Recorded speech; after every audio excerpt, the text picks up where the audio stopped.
What's up, guys? It's your host Spartanic Arts DxD back with another high school DxD related video. And today we have What If Issei Was Abandoned Part 3. Let's try to hit 1,000 likes once again, and if you guys want to know exactly when I upload, that's my upload schedule, click the little blue button right next to the subscribe button. Thank you so much for the support on this series. It's been absolutely amazing so far. Seriously, I cannot thank you enough. And without further ado, let's thank all my balance breakers. Rob the King, Lachlan Yates, Atomic Warlord 58, Crumbling Darkness Fear, Aunt Lewis, The Beast YT3, Shade_Fox, Colex, the new balance breaker, Jordan Patchow, Mazaku, Dr_MLG_ is the bomb, Asimodus, Grimfire Shot Gamer, Keep Saying 21, Dragon Lord 003, and Bat Round Guy, who are also new balance breakers. Thank you so much to you all for becoming a balance breaker. And also during our premiere of the second episode, we hit 336 people in the stream exactly, which is my highest number count ever. I cannot thank you enough. Seriously, you guys are awesome. If you guys want to join Limit Breaker, which is like $2.99 a month, it's fairly cheap. I made it that way so that when you join the tab, you will know when I upload as well. But just becoming a balance breaker is the highest membership tier, just by the way. So thank you so much for the support. Remember, I have a Dragon Ball channel down in the description below. It's called Ampalpowski, and on my recommended channels tab, my two other channels are Ampalpowski and Fallen DxD. And without further ado, Spartanic Arts DxD into Part 3. Chapter 3. First Change, then Power. Artificial light revealed a rather desertic training field. It was the size of a normal football field, a rather huge space for training. This place was divided into different areas. The technique area, where one trains in swordsmanship, speed, and reflexes. That area has a lot of different stages and obstacles for improvement of coordination with the body as well as one's instincts. Even some of the stages were rather dangerous. The magic field area, filled with targets that moved at different intervals in random directions. Those targets were also programmed to attack so that one could practice defensive magic. They were pre-programmed into 10 different levels, depending on who was using them. There were dozens of them, in different sizes, shapes, and even different output in their attack power for more real training experiences. And of course, the most important arena, the power field. That location was reinforced with several different magics, from demonic, Norse, fairy, and even to several angelic symbols engraved all over the place, all of them cast there to help withstand the most amount of raw power that one could generate, not destroying anything too much. The field had an appearance of a huge square platform of silver rock and 4 astoundingly tall pillars of edges on it. All of them had the former mentioned symbols engraved, all of their surfaces emitting some kind of calming light. But even with all the defenses, one could destroy it. Even putting enough effort was put into it. It could also generate holographic emeries that would go down if a certain level of energy was used during an attack. That being the main reason why this place was most often destroyed. But now this place seemed deserted, as if no one was been using it for a long time. Dust accumulated in the air, and because of it, it smelled rather funny.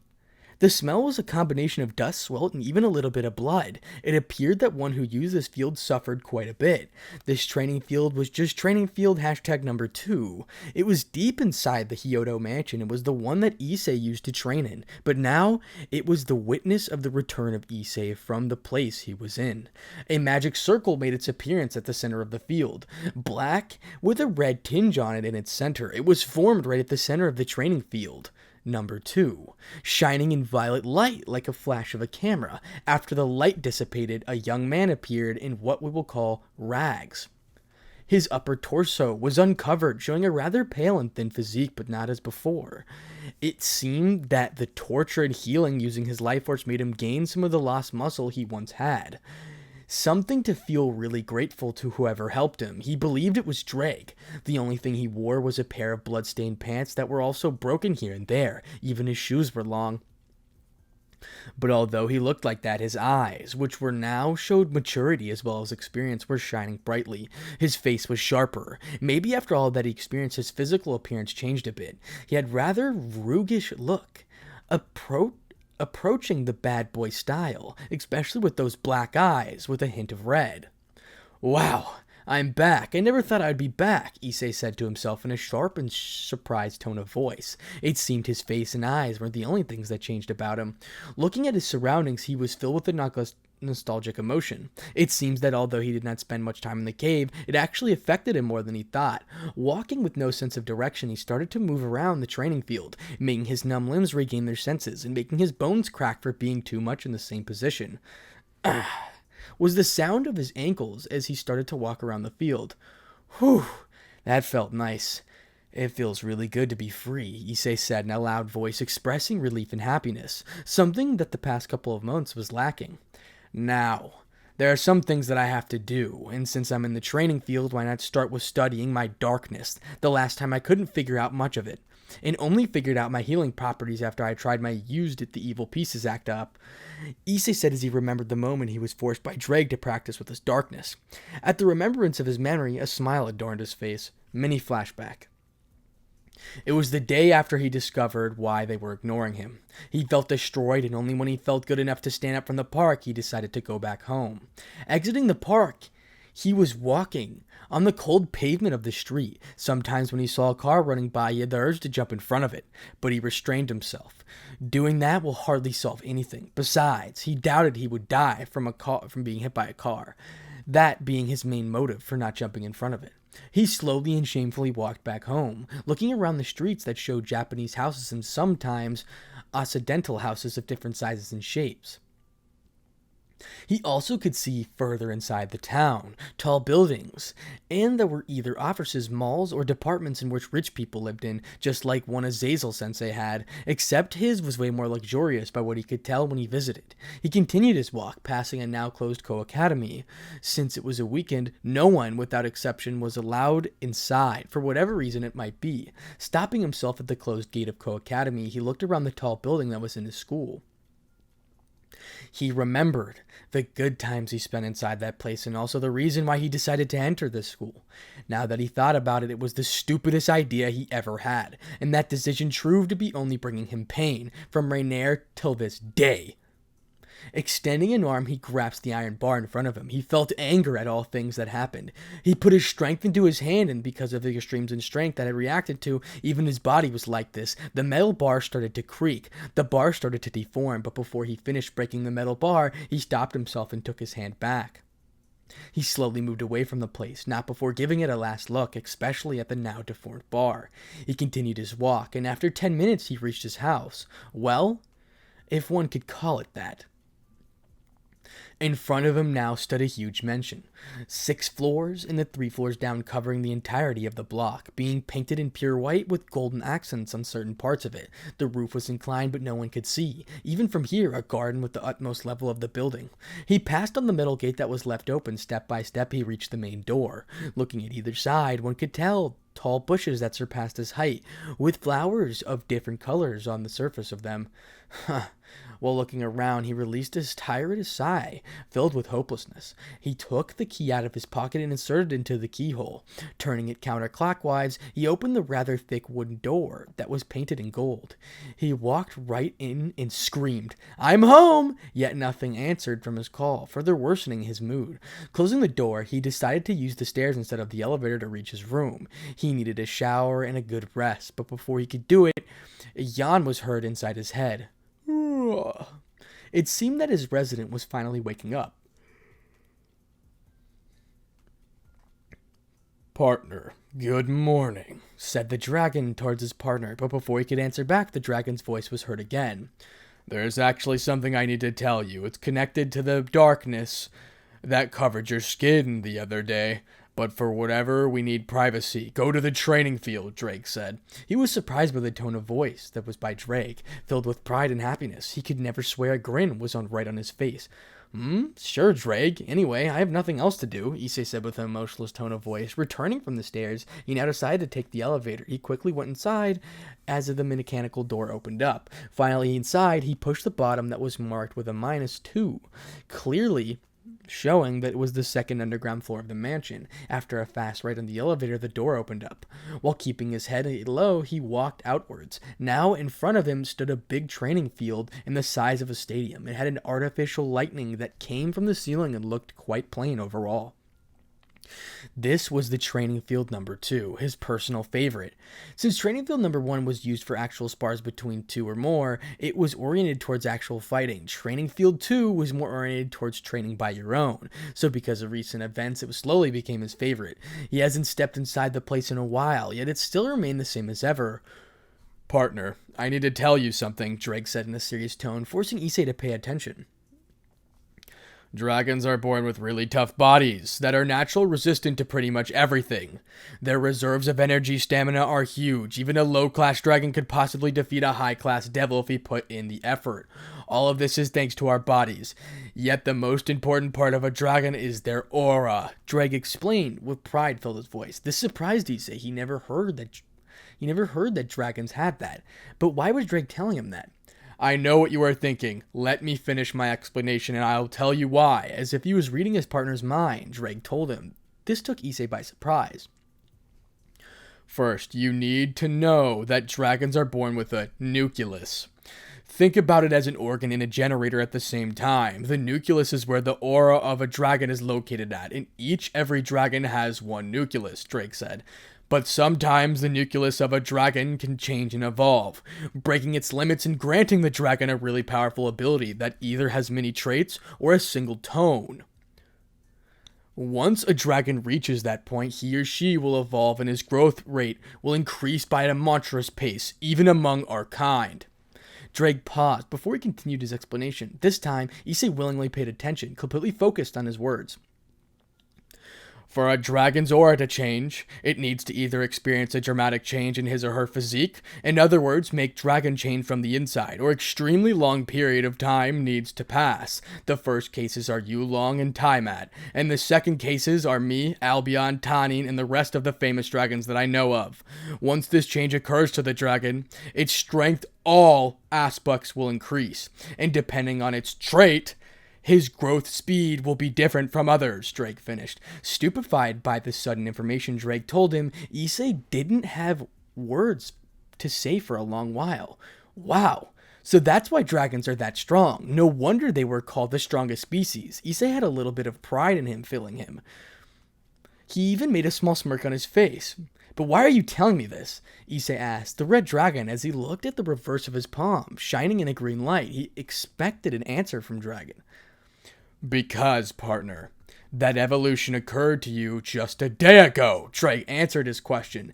Issei could swear he saw a mocking smirk on the dragon's face. Even if he couldn't look directly at him, he just felt it. But before he continued his thoughts, he widened his eyes. He felt petrified. And stuttering, he talked back. Wait, are you saying? He was interrupted by a laugh of a dragon. Ha! Drake laughed manically, with all the effort he could muster. Correct. Congratulations, partner. Now you are a true dragon in a whole sense of the word. Now you can actually become the strongest dragon in history. Drake congratulated his partner because of the new improvement. But more than improvement, it was a change of evolution. By the strength showed the other day when you released your aura, I can proudly say to you that it's not inferior neither Albion's nor my own. Ha ha. Drake finished. Drake continued to manically laugh. The words of the dragon shocked Issei even further. Not inferior to his own? But Drake is a heavenly dragon. Is he saying that I have the potential to become a heavenly dragon because of my own power without the boosted gear? Once again, partner, that's correct. With the correct training and time, you, by your own strength, can attain the heights of a heavenly dragon, if not more, Drake answered, manically reading his partner's mind again. Was that easy to read? Issei was dumbfounded. He never thought that he, the weakest dragon in history, could reach, by his own strength without any external help, the potential to become a heavenly dragon. Ha! Now who's the miracle volley? Laughing and scoffing at his rival inside his head, Issei quickly felt the best mood since the past couple of months. What can we do, Drake? Issei asked the experienced dragon. Right now, we need to figure out what trait or traits in your case can do. So sit down in a meditative pose and focus. Remember exactly what triggered your aura. Once you activate it each successful time, it will be easier. Drake instructed Issei as told. He soon noticed how his partner turned pale. Sweat was coming from his face, and soon afterward it started to tremble. By one way or another, the miasma that appeared that night appeared once again. It quickly filled the entire training field. Soon after, it started to compress itself onto Issei's body, forming another layer of skin, one black color with tinge of red, on a few places in violet light that was shining at irregular intervals. The skin was covering only a small portion of his body, those being his left shoulder and right thigh. It gave the appearance of the ink stain that extended itself onto the body. The edges of said ink stain had the shape of the roots of a tree. With different sizes and widths, some were forming spirals, while others just extended themselves to their utmost length along different parts of his body. Issei was concentrating, but Drake's guesses, whatever activated his aura was definitely not pretty. His guess was more memories from that night, and by the looks of it, he hit the nail right in the head. Issei was trembling, he felt awful, he was subconsciously knew what activated his aura and it definitely wasn't good. What activated it was different from Drake's guess. It was bad emotions. For his aura to manifest itself, he needed to experience bad emotions and not letting them take control of himself, because if he did, then he didn't even want to think about it. Seconds painfully went by. Drake, scared of interrupting his friend during the process, didn't dare to breathe, much less speak. Thankfully, a few seconds later, a mark appeared on his partner's face. The mark started at the left side of his forehead. It was in the shape of a spiral that circled itself into lines ending upwards and towards the left, almost reaching the roots of his hair. On the right side of the spiral, there were 3 spikes joined amongst each other by their edges and pointing upwards in a diagonal way. On the bottom part of the spiral, on the same side, it ended upwards. A long yet thin spike reached downwards, ending the right eyebrow. After the mark fully formed, Issei opened his eyes. His former honey-colored eyes that irritated naively and foolishness were now gone. Instead, they were replaced by black eyes that had a tinge of red. These eyes irritated sharpness, confidence, and even a little bit of threatening glare. Extremely weird eyes that could intimidate anyone. Well, I feel different. The voice of Issei also changed, now becoming more cold and sharp. He could feel how he became his emotions in check, no longer letting them control him. A smile naturally formed his face as he screamed in a childlike manner. "This is awesome! I sound really cool!" Although his voice still sounded different, now it was a warm feeling. It seems that the aura couldn't change Issei's personality completely. That scene made the Red Dragon Emperor gain a drop of sweat in the back of his neck. However, he was glad that this change hadn't affected his partner that much. Issei started to play around with his aura because of its color, and because he wanted to sound cool, he named it Darkness. Simple yet stylish, it completely suited the needs and taste. Soon after, he looked at the reflection of his face at a small pool of what he wanted to believe was water. A weird mark was present on his forehead. He intently looked at his reflection, turning his head and looking at the other angles he said a mark. He thought to himself. After seeing it, more and more mentally sighed. The name change he came up with was rather fitting but also hurtful, well, at least to himself. Demon Mark. That will be the name of this, I've decided. While giving his search for a better name, he talked loudly. Drake widened his eyes a bit, surprised by the name his partner decided. "Are you sure, partner?" the dragon asked his friend. "Yeah, Drake, it's for me not to forget what change was brought to me and made the mark and power appear," Issei decided, as he explained his reasons to his friend, feeling sad even in the state of his mark. "Then how about a change in personality? What would you name that? I believe it deserves a name. After all, you really seem like a different person," Drake asked, his curiosity getting the best of him. Issei thought for a little while before the idea came to his head. "Demonic State. How about that? Simple and sticks with the theme," Issei asked back. "Good enough, I suppose," Drake commented. "Well, time to figure out what exactly my traits are," Issei said towards himself, as the dragon, while he started focusing his darkness. When he decided to energize an experiment with it, a terrible scream came from his throat. "Ah!" Immediately scaring the dragon, a huge class of aura became present, and Issei was the epicenter. A vortex appeared right above his head, and a small violet-colored eyes lightings were inside of it. Issei fell to his knees and suddenly felt his body heat up. His demonic state was forcibly removed and a scream of agony because of the horrible memories and emotions was heard. "Ugh!" Issei quickly bit his tongue, making the scream stop, yet the pain was still there. 8 black spots became visible in his body. They looked like garnagey, yet also felt different. Each one of them was swirling at different speeds and also pulsing them at the same time, giving him a repulsing look. The location said spots was gone, and one of biceps and spies, making 4 of them. Just half of total. The rest appeared in his chest, and the 2 of them on either side of his chest, one in the union of his ribs, taking shape of a disfigured inverse triangle. Because of the difference in size, they had last one appear on his right elbow belly button, right below his belly button, and was the smallest of 8 of them, maybe the size of the coin. Issei, still on his knees, fought the urge to scream. The clash of auras his body was experimenting tore him apart. Wounds became visible on his cuts, bruises, burns that became from the outside. A few broken bones and so many others were in his body. If injuries kept increasing, then he would definitely die. But it seemed Lady Luck hadn't left him yet. His demon mark became present. At the same time, Clash of Auras started to diminish in violence. His darkness covered him little by little like a second skin, giving him a rather intimidating appearance. But being more precise, his darkness covered his wounds, and at the speed perceivable with the naked eye, said wounds started to heal. Those types of wounds would definitely send him to the hospital to stay for at least a couple of days. Yet they were healed by his darkness in less than a few seconds. The pain from the clash of auras also disappeared, surprising him even further. He couldn't understand what happened. Worried, he asked his only hope, Dreg, what exactly happened? The dragon's answer was only silence. Issei was worried. Maybe even Dreg didn't know what exactly happened to him. Partner? I have a theory. Quickly being interrupted by Dreg, Issei was surprised. Maybe Dreg did not know what happened to him. Well, I'm all ears.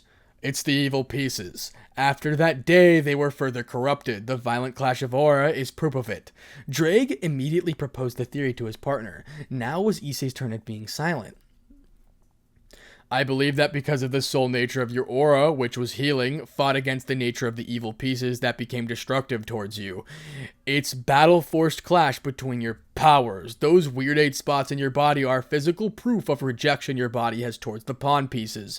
But because they are fused with you, they cannot be purged, because doing so would kill you. So the reaction occurred. Drake professionally explained, making Issei sigh in defeat. Truly his luck was the worst, gaining a phenomenal power only to be blocked by his evil pieces that would truly hate him. The world truly hates him. Partner, I recommend you not use your aura.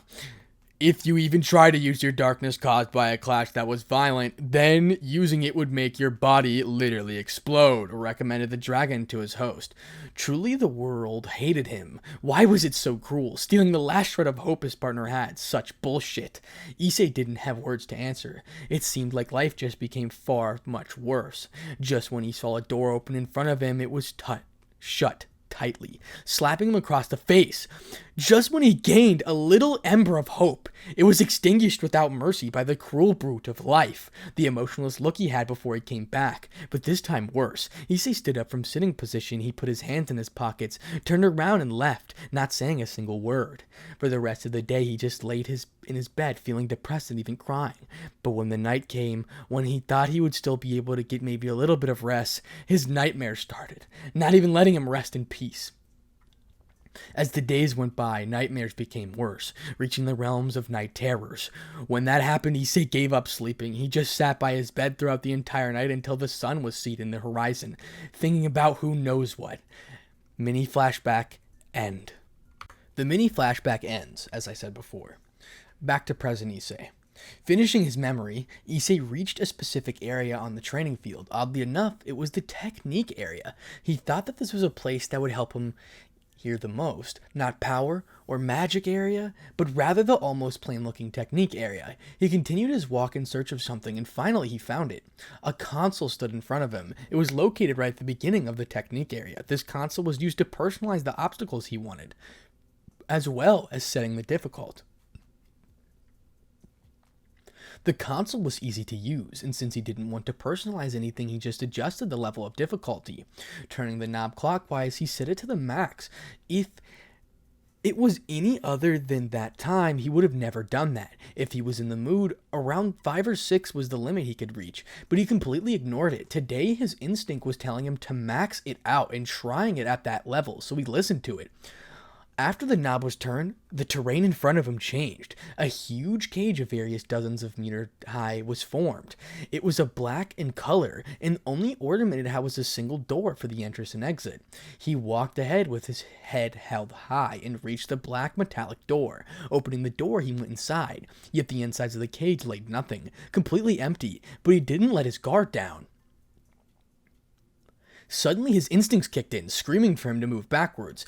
Taking heed, he quickly backpedaled, just in time for him to see what a white flare by his former location. Holy power, Issei said, surprised from the training room at the machine to shoot holy power. He stared at his former position, only looking at the small but deep crater attack left. Damn! Who was that crazy bastard that installed that in my house? His eyes went as wide as his smoking crater in front.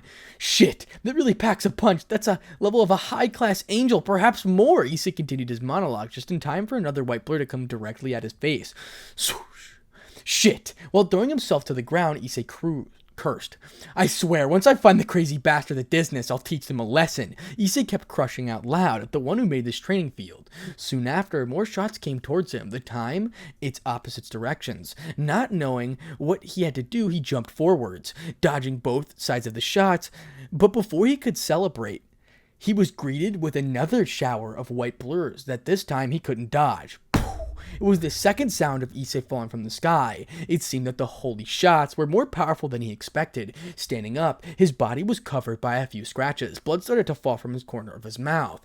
Well, that was pretty impressive. If I was a devil, that attack alone would be big damage even with my armor. Thank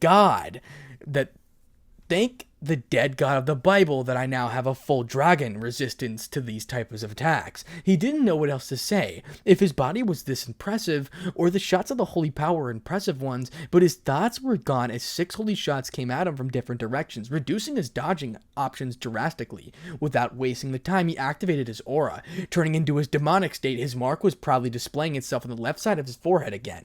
Soon, he saw how the shots were slowing down, giving him time to calculate the best way to avoid them.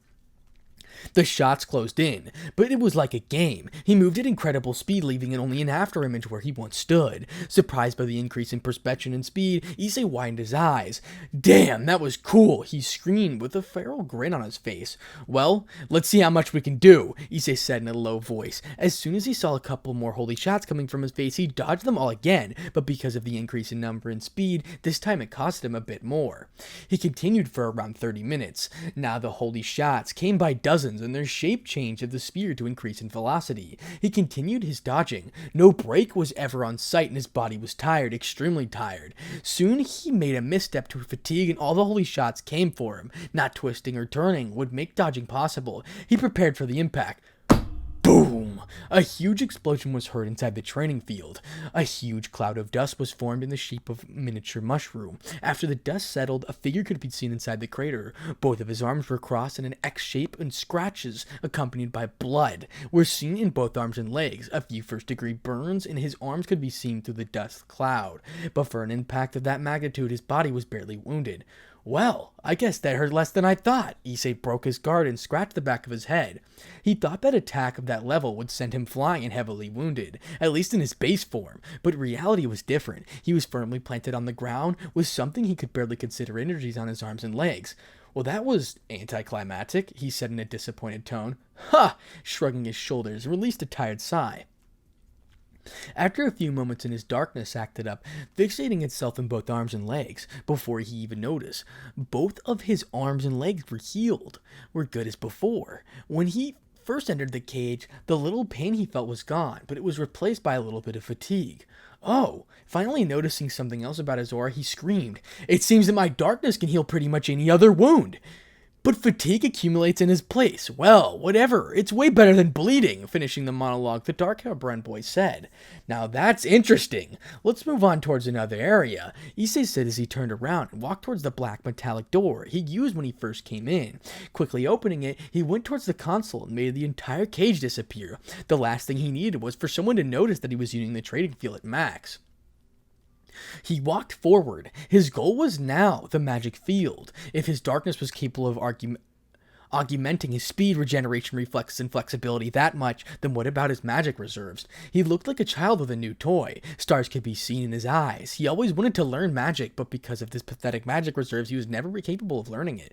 Let's see if something changed. Exactly, he walked towards the magic arena, reaching it soon after. The magic area was a huge horizontal court that reached the wall behind it and sides of the training field. Some parts of it ranged practice, while others evaluated the level of your magical reserves. Others were focused on defensive training, and at last, but certainly not least, was offensive range, where one could see how much damage one's attacks actually did against enemies with varied magical resistance and defensive properties. Like in the technique area, he searched for the console it quickly found. Like in the past area, he maxed out the parameters, except the magic reserves. That one worked on a completely different system. Well, at least that was what Azazel once told him.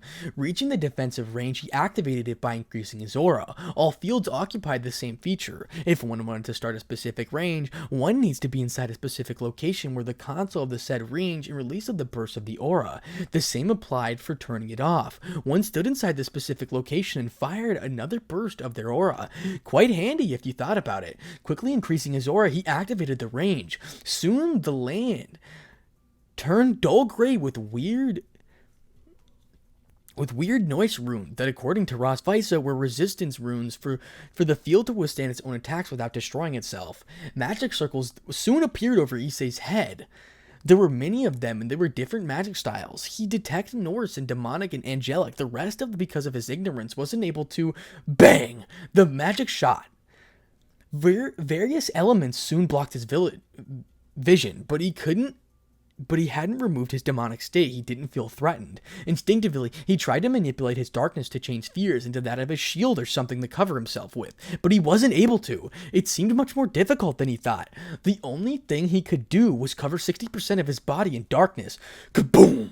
A huge noise was heard, and quickly a more powerful one in the technique area. Even his enchanting field was quacked from the force of the impact. Another cloud of dust quickly formed, reaching almost the top of the training field. Just seeing the after effects of the explosion, one could tell how powerful it actually was. A figure jumped from the smoke, causing it to disperse. Then, with a loud noise, the figure landed on the ground, causing a small crater to appear. The figure was Issei, and was barely injured. The parts of his body covered by his darkness were completely fine, but the parts that weren't were the medium-sized wound. Nothing serious. Maybe the wound only reached the muscle deep, not bone depth. Even the burns he received were only first degree. His wounds soon disappeared and his darkness went by them, leaving him in his former state. But one could see a small bit of fatigue from the look on his face. I underestimated the training field again. With a soured voice and sunken shoulders, he said to himself. Maybe he was reprimanding himself.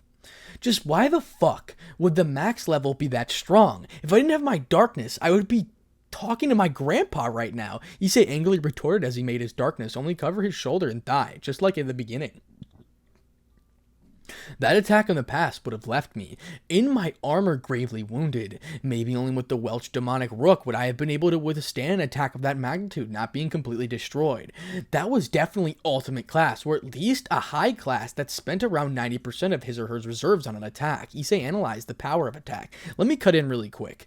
You guys don't understand how actually strong this is. Issei is literally only in his base form right now, and he's already basically a heavenly dragon, which is above high class and ultimate class and all that bullshit. Just letting you know. Continuing. He figured something else from his aura. Two things actually.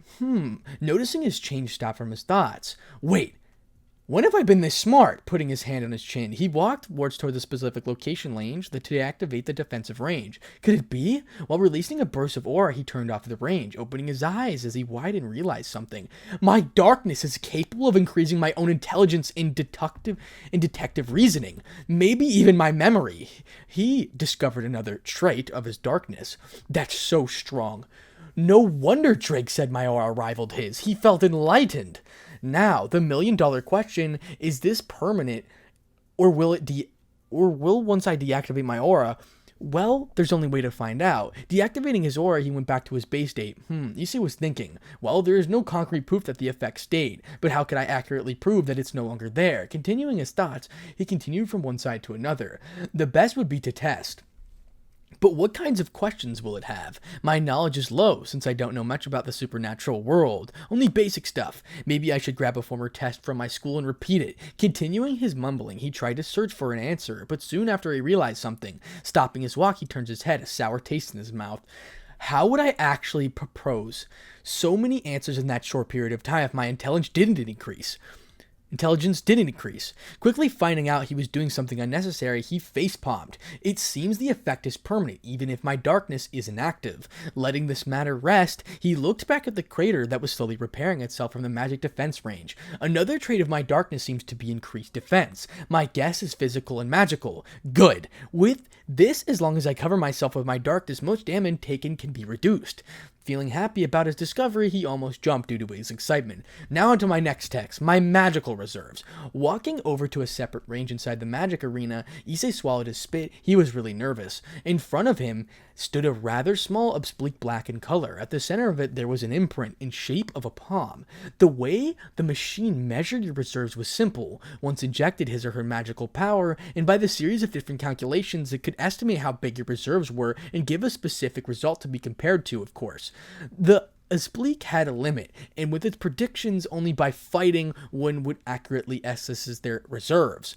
But since he didn't have someone to fight, nor the time to look for one, he took an easy approach. Issei placed his hands on the print and injected a normal amount of magic power. Soon after, the Asbleek shone in the white light, contrasting with its new appearance. The results were projected at the top of the Asbleek, a hologram, a big obvious word that said in the results. Yet the result wasn't as he expected. Silence was his only answer. He had surprised by the results. At the top of the Asbleek, a few words were projected. Before, his magic reserves were among a low-tier, low-class devil, or a high-tier, low-class mage, but now at the top of the Asbleek, the words were low-tier, high-class dragon, low-mid-tier, ultimate-class devil, an angel, fallen angel, low-tier, master-class mage. His jaw hit the floor. Never would he have thought his magical reserve would reach that level. He was amazed. Although the test was done, while in his demonic state, it still surprised him. Tears of happiness slowly poured down his eyes. It seemed that his reserves were dangling between low and mid tier of ultimate class. I cannot wait to tell Drake, wake up soon, buddy. I'll do my best in the meanwhile. While doing the former test, he noticed how he couldn't activate the boosted gear. It seems that it will depend on Drake's awakening if he wanted to use the boosted gear ever again. He wasn't worried about Drake, said it wouldn't take much time for him to awaken, so he wasn't the least bit worried. Issei decided to take the test again, but this time in his base form. Repeating the process, looked even more surprised at the result. High tier, low-class dragon, low-tier, high-class devil, angel/fallen angel, mid-high-tier, high-class mage. Unfucking believable. Swearing under his teeth. Those were the only words that he could think of. Wow. Still not believing what he saw, he decided to move on from the next area, the power area. Reaching the big square platform with full pillars at its edges, he looked around. What the power area had was simple. It was divided into two ranges. First, all on out, the range was the best defensive formation, magic, and technology in the whole mansion. One could release their best attacks and practice their most destructive combos here. In place, wouldn't even budge. The second range was matchmaking. Just like its title, you couldn't fight different opponents inside here, ranging from normal humans to who knows what. Azazel specifically told him to use the levels from 8 onwards because he will certainly die as he is now. Also, it was noticed that the damage sustained during the matchmaking was real. Holograms created, but their physical form and attacks were fueled by magic power, making the actual form. For that to happen, the range counted with several magical generators. The top of the actual generation. It absorbed the energy of whatever was close by, increased at an enormous pace, and then transferred it into the hologram, similar to his boosted gear, but it didn't double it, and also had an upper limit before the machines explode. Cross that limit and they will go boom. Well, matchmaking is a no. The past two were bad enough. And without a good repertoire of what it would be, suicide even for him, Issei said calmly. As he ignored matchmaking, then he went towards all out, activating it from the former two. He set the barrier to the max since he didn't know how destructive or offensive related his darkness was. Sealing the barrier from his shape of many-sized different crystals conjoined once against another. He was once again amazed by the supernatural world. It was truly something else. He patiently waited until the barrier was fully formed. It took a couple of seconds, less than a minute. Well, let's get this little experiment started. Issei activated his darkness, encasing himself in it. Then he did a few punches and kicks with the result wasn't he expected. Boom, boom, boom. Every time he sent a punch or a kick, it was covered by his darkness. A boom occurred. He was reminded of Cyreorg causing sonic booms with his punches and kicks. Now he could do the same. Wow. My strength is increased by a couple of times when any of my limbs are encased with darkness? Maybe this is the way I can fight against Cyreorg toe-to-toe without the boosted gear. Maybe even defeat him when he's in his Longinus. Well, that's a 30-70.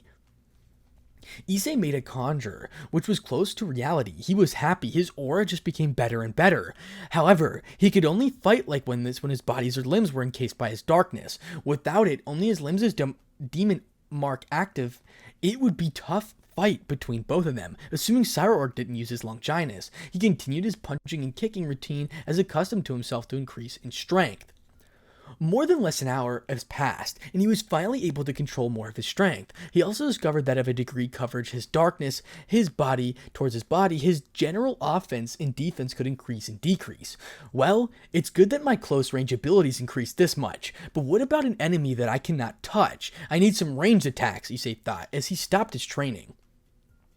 Looking intently at his darkness, he decided to manipulate it, to change it into other offensive forms, those that were off his body. Focusing, he manipulated his darkness into a shape that he was closet to, a sphere.